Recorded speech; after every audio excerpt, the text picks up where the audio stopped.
हे दोस्तों, आप लोग का स्वागत है मेरे चैनल पर। आप देख रहे क्रेजी फॉर भोजपुरी। चलो वीडियो स्टार्ट करते हैं। हरीलाल यादव का धमाकेदार सॉन्ग आने वाला। सॉन्ग का नाम है काहे आटा गिल करके। ये सॉन्ग का फर्स्ट लुक पोस्टर रिलीज हो रहा और पोस्टर देख के लग रहा है सॉन्ग एकदम बवाल होने वाला। बोलते ये सॉन्ग कब रिलीज होने वाला।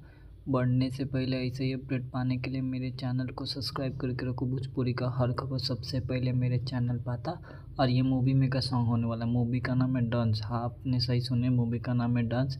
और डंस मूवी का सेकंड पार्ट भी आने वाला था। जब ये मूवी ये सिनेमा घर में रिलीज हुआ था ना, हल्ला मच गया था। इतना ज़बरदस्त ये मूवी था। अब भाई ये बहुत ज़बरदस्त मूवी था। साउथ एक्शन जैसा मूवी था भाई, जिसका सेकंड पार्ट का इंतज़ार मैं भी कर रहा हूँ।